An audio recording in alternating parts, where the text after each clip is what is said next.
Marcus Johnson had always dreamed of owning a home where his little girl could grow up safe and happy. For years he had worked long hours as an attorney, juggling late nights at the office with mornings making breakfast for his daughter Layla. Life had never been easy for him as a single father, but he had learned how to balance responsibility with love. Every decision he made was with Layla in mind. When he finally signed the papers for a modest brick house in a quiet suburban neighborhood, he felt a sense of pride that words could not describe. For Marcus, it wasn't just a house. It was a symbol of perseverance, of beating the odds, of creating a future for his daughter that was brighter than his own childhood. The neighborhood itself looked like something out of a picture book. Well-trimmed lawns, neat sidewalks, and neighbors who waved politely when he drove by. At first it felt welcoming. Marcus noticed kids riding their bikes in the evenings, couples walking their dogs, and families gathering for weekend barbecues. Layla loved the playground just 2 streets away, and she quickly made friends with other children nearby. Marcus thought he had found the perfect place, a place where they could finally put down roots.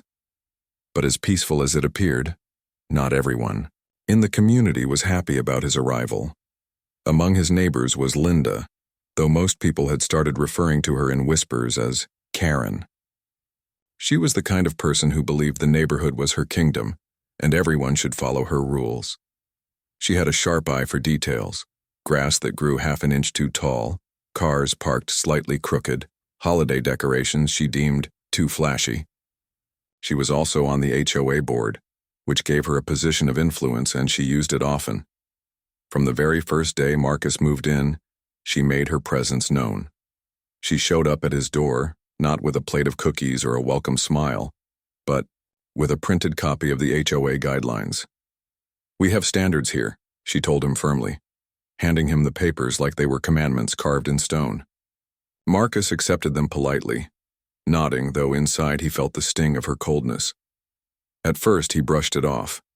He had dealt with difficult people before, both in court and in life.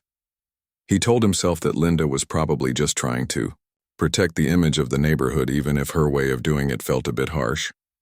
For the first few weeks, Marcus focused on settling in. He painted Layla's room a cheerful yellow, planted flowers in the front yard, and set up a small grill in the backyard for weekend cookouts. Layla's laughter filled the air, and for Marcus, that was all that mattered. But Linda's behavior didn't stop. Every little thing became an issue.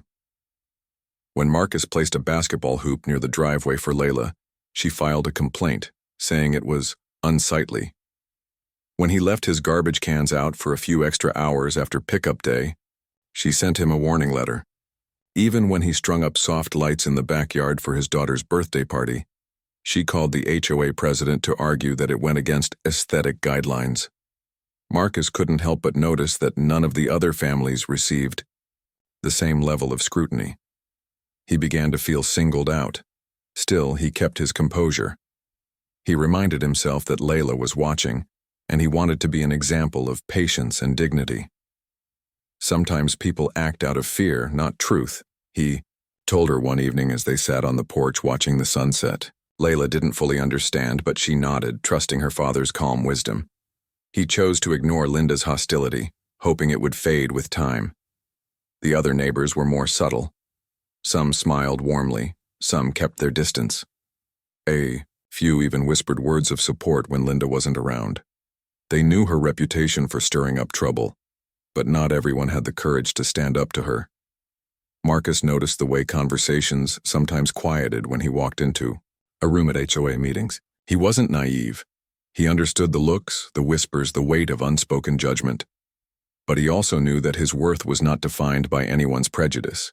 He had worked too hard, built too much, and come too far to let one person ruin the life he was building for his daughter.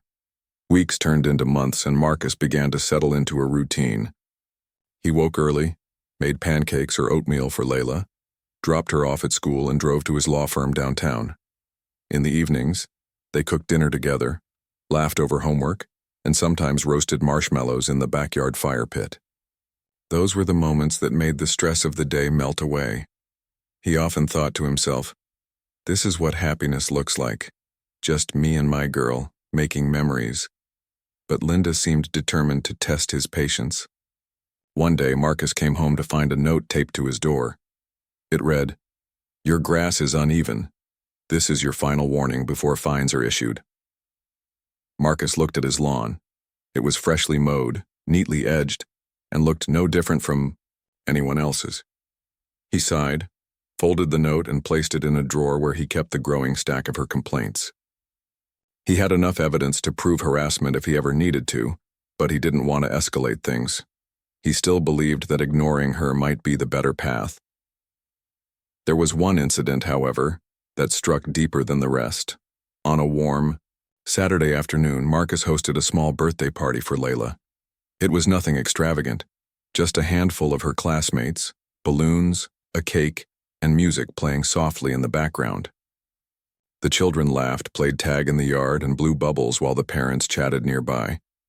Everyone was having a wonderful time until the flashing lights of a police car pulled up outside. The officer explained that someone had called in a noise complaint. Marcus glanced toward Linda's house and saw her peeking through the blinds. His heart sank, but he refused to let the moment be ruined. He explained the situation calmly to the officer, who, after looking around and hearing the soft music, shook his head and left. The party went on, but Marcus couldn't shake the frustration. He knew who was behind it, but again, he swallowed his pride for the sake of his daughter. That night, after the last guest had left and Layla was asleep, Marcus sat in the quiet of his living room. He stared at the photos of the party. Layla's bright smile, her little hands clapping as the candles were blown out, her eyes sparkling with joy. He told himself that was what mattered. Not the complaints, not the hostility, not the loneliness of being treated like an outsider. What mattered was protecting that smile. What mattered was showing his daughter that no amount of cruelty from the outside world could take away the love and peace they built together inside their home.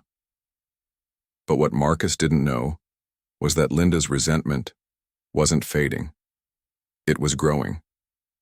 While he was busy protecting his daughter and focusing on the good in life, Linda was feeding her bitterness, turning every small irritation into a justification for something bigger. The complaints, the calls, the notes, those were only the beginning. Something darker was brewing behind her closed doors, and Marcus's quiet patience would soon be tested in a way he never imagined. The night that changed everything began quietly. Marcus had taken Layla to a family friend's house for dinner. They laughed, played board games, and enjoyed homemade food. It was one of those evenings where nothing seemed urgent, where life felt steady and warm. By the time they drove back toward their neighborhood, it was nearly midnight. Layla had fallen asleep in the back seat, clutching her favorite stuffed rabbit. Marcus hummed softly to the radio, thinking about the case files, waiting for him in his office. But as he turned onto his street, a strange orange glow filled the night sky. At first, Marcus thought it was just the streetlights reflecting strangely, but then he saw it, the unmistakable dance of flames. His heart pounded as he pulled closer. His house, the home he had worked so hard to buy, was on fire. Marcus slammed the car into park and jumped out. Heat rolled off the flames and smoke choked the air. His entire front porch was engulfed, fire spreading quickly to the roof. Neighbors were gathered on the sidewalk, some with phones out, some covering their mouths in shock. A fire truck had just arrived, sirens wailing as firefighters rushed to unroll hoses. Marcus stood frozen for a moment, unable to believe what he was seeing. All the little things he had built, the photos on the walls, Layla's toys, the clothes neatly folded in drawers, everything was burning. His chest tightened, but then he remembered Layla. She was still in the car. He ran back, opened the door, and scooped her up. She stirred in his arms, whispering, "Daddy, what's happening?" He kissed her forehead, holding her close. "It's okay, baby. We're safe." Firefighters shouted orders as they battled the blaze. The sound of water spraying against the fire mixed with the crackling roar of wood collapsing. Sparks shot into the night sky and smoke billowed so thick that Marcus's eyes watered. He wanted to run inside to grab whatever he could, but the flames made it impossible. All he could do was stand on the sidewalk, clutching his daughter, watching his home collapse piece by piece. The hours stretched long. By the time the fire was finally under control, the house was nothing more than blackened walls and smoking debris. Marcus set Layla down gently on a blanket a neighbor had brought out, her small face streaked with tears. She clutched her rabbit, tightly, staring at the ruins. "Daddy, my room," she whispered, her voice trembling. Marcus pulled her into his arms again, whispering, "We'll make a new room, I promise." But even as he said it, his heart broke. He had no idea how they would start again. The investigators arrived the next morning, combing through the wreckage. At first, Marcus thought maybe it had been an accident, an electrical issue, a forgotten candle. But soon, the lead investigator pulled him aside, his face serious. "This wasn't an accident," he said quietly. "It was arson." Marcus felt the words hit him like a punch to the stomach. Arson. Someone had done this on purpose. His mind immediately went to one person, though he didn't speak her name. He didn't have proof. Not yet. News of the fire spread quickly. By afternoon, neighbors stopped by with sympathetic words, some bringing food, others offering blankets or spare clothes. But beneath the sympathy, Marcus could sense the whispers. They all wanted to know who would do such a thing. Some glanced toward Linda's house as they spoke, their eyes betraying what they didn't dare say out loud. Linda herself appeared on her porch briefly, arms crossed, her face pale in the morning light. She didn't come over, didn't speak. She simply stood there watching. Marcus noticed something strange later that day. A neighbor down the street approached him quietly. "I don't want to get involved," the man whispered, "but I saw her car last night. Around the time the fire started, she was driving slowly past your house." Marcus's jaw tightened. Another neighbor added that they had seen someone near his yard that same evening, though it had been too dark to make out details. The investigators collected what they could. Traces of accelerant near the porch, unusual burn patterns that suggested the fire had been started deliberately. It was enough to confirm their suspicion. But the case would take time. Evidence had to be tested, statements collected, and charges prepared. Marcus knew the law well. He knew patience was necessary. Still, the weight of injustice pressed heavily on him. That night, Marcus and Layla stayed at a hotel provided by the Red Cross. The room was clean, with 2 simple beds and a small table by the window. Layla curled up beside her father, asking again and again why someone would burn their house. Marcus stroked her hair, choosing his words carefully. "Sometimes people are filled with anger, and they do things they can't take back. But we're stronger than that. We'll rebuild. We'll keep moving forward." His voice was steady, but inside, grief churned. He thought of all the memories lost, the framed photo of Layla's first steps, the watch his father had given him, the stack of books he had collected over years. But more than the objects, it was the sense of security that stung. His home, his safe place, had been stolen. Yet Marcus refused to let despair win. He had faced hardship before. He had built his life piece by piece, and he would do it again. The following days were a blur of insurance calls, meetings with investigators, and conversations with friends offering help. Marcus stayed calm, but his mind worked constantly. He replayed every interaction with Linda, every complaint, every smirk, every late-night call to the police.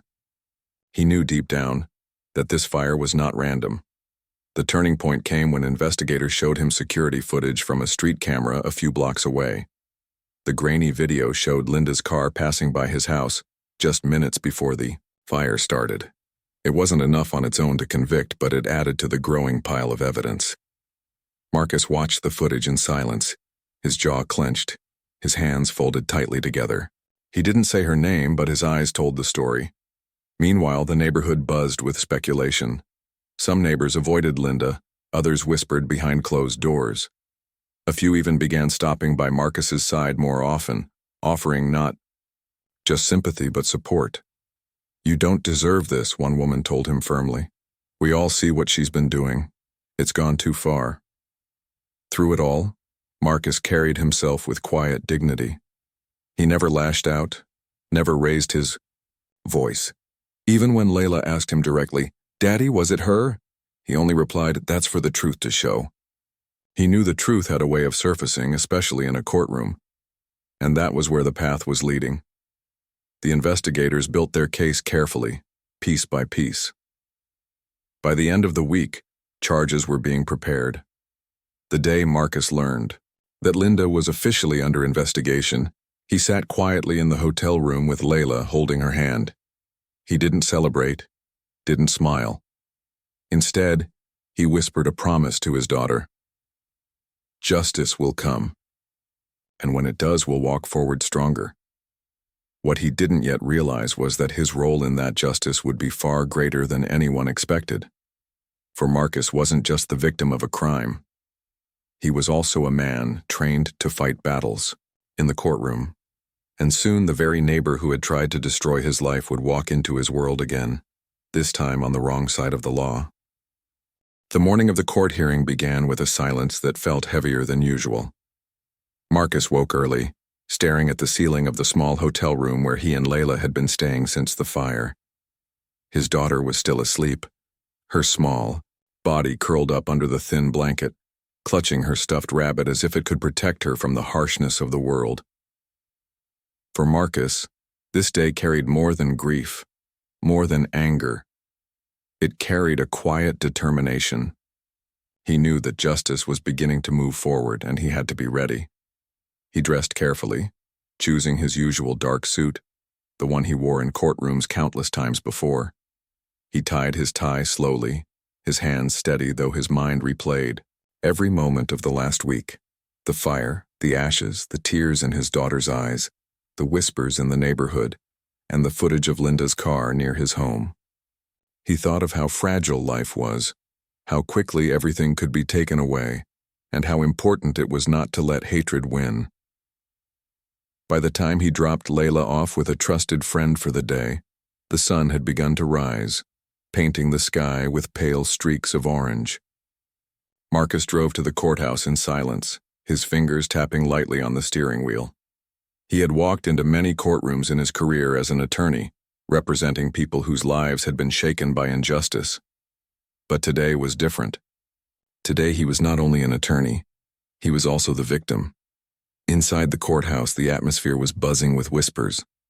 Reporters lingered outside, curious about the case that had stirred so much attention.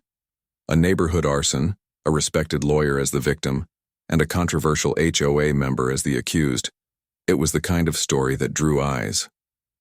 Marcus walked, past them calmly, his head held high, ignoring the flashes of cameras. When he entered the courtroom, he felt the weight of the moment. The wooden benches, the polished floor, the raised platform where the judge would soon sit. He knew it all. Well, but today it carried a different energy.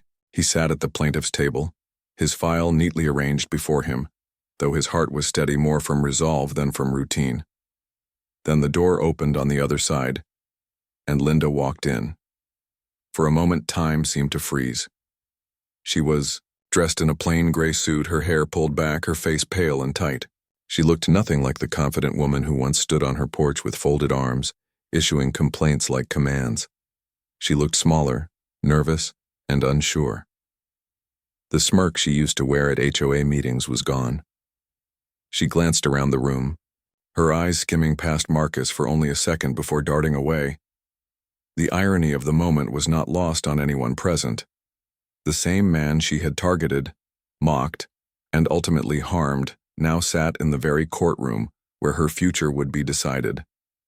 And he wasn't just sitting as a victim, he was sitting as an attorney, a man who knew how the law worked, how truth surfaced, and how justice was carried out.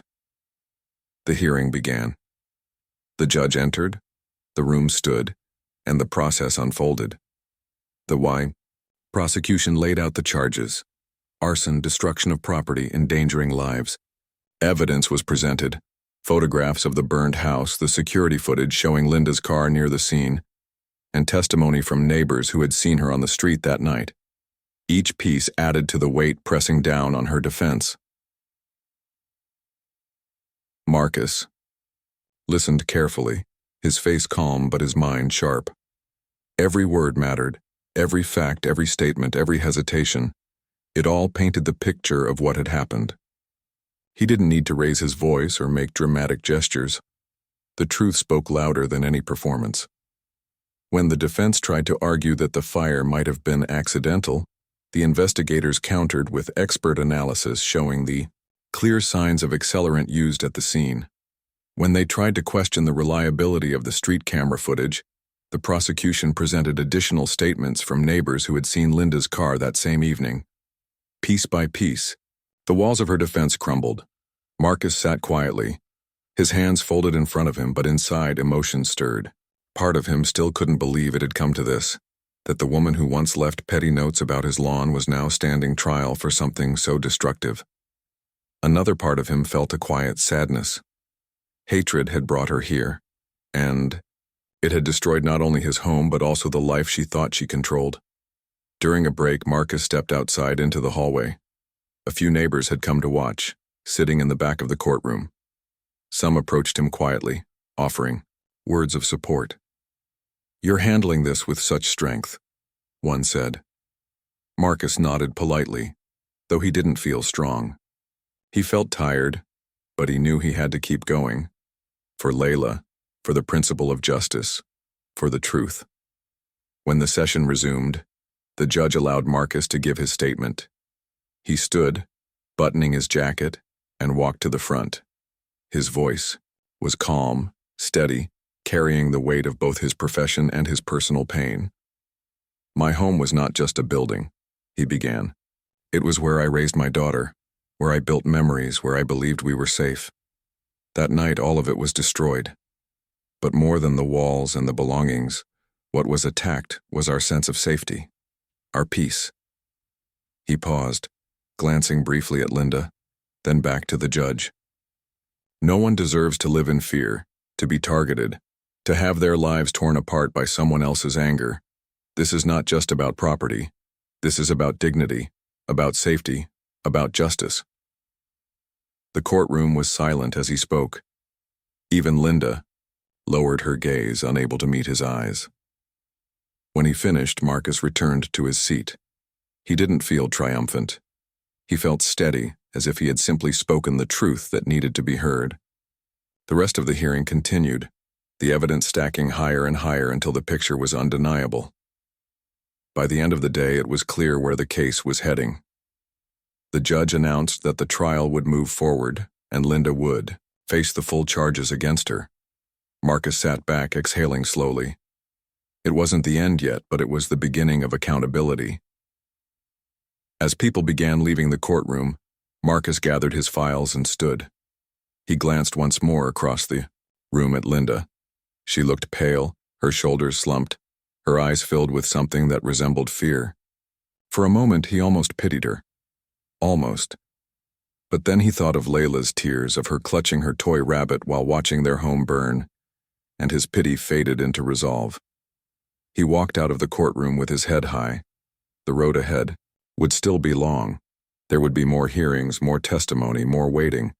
But the truth was finally in the open, and the woman who once believed she could bully him without consequence was now standing in front of the very system she thought she could avoid.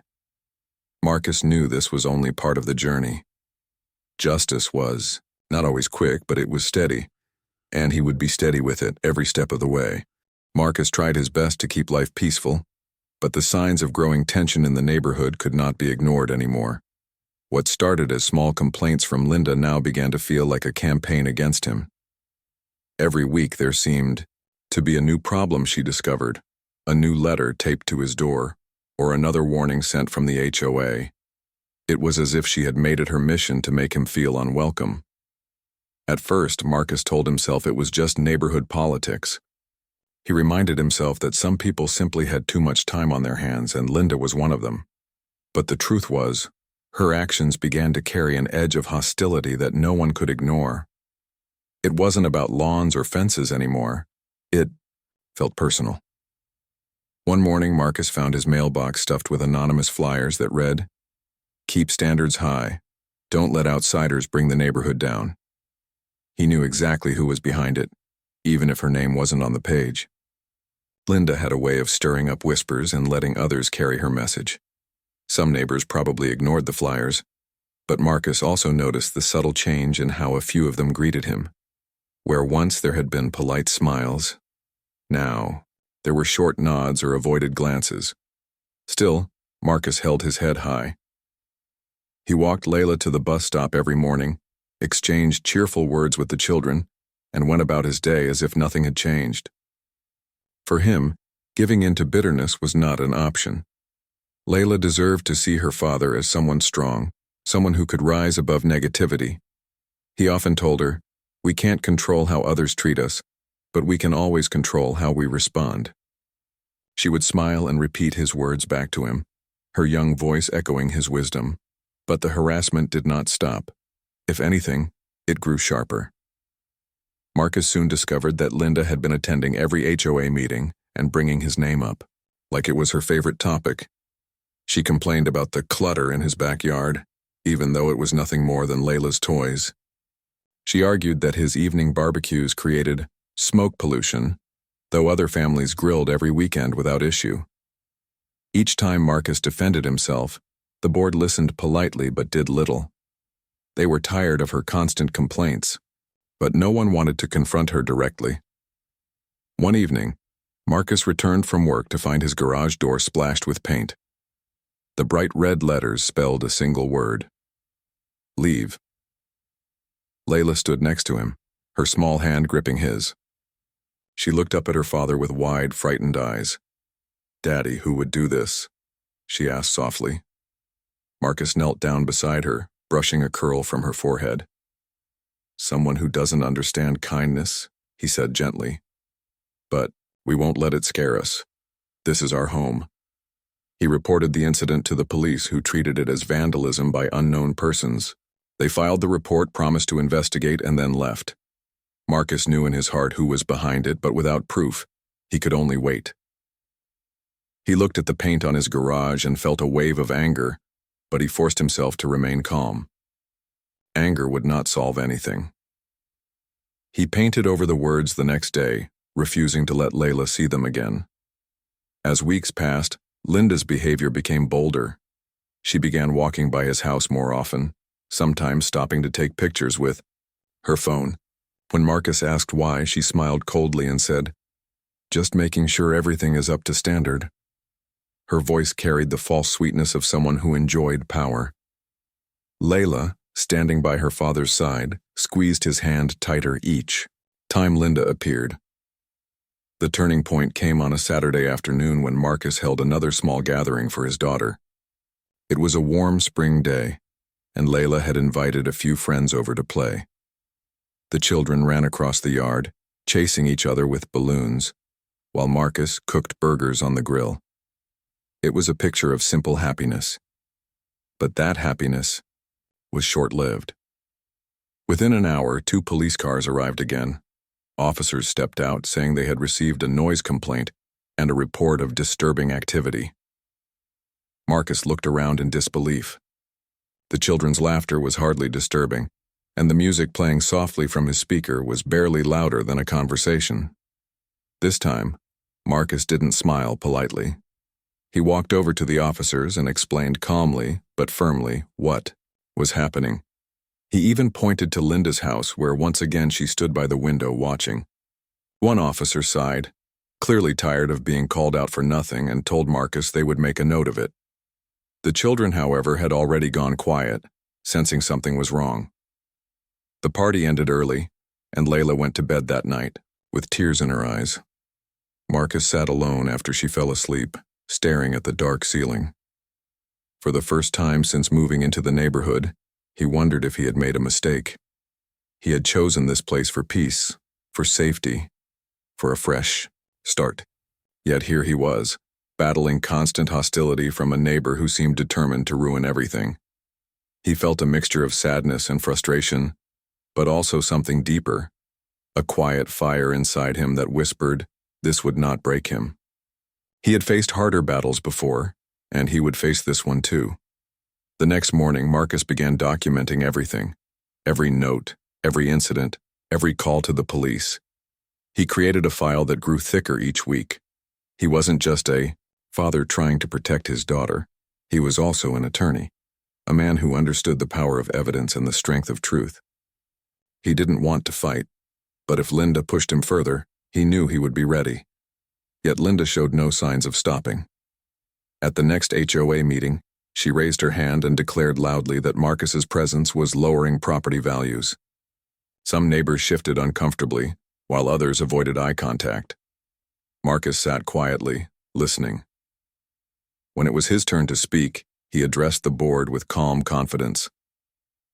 "I take care of my home. I follow the rules. What is happening here is not about standards, it's about something else entirely." His voice carried through the room, steady and clear.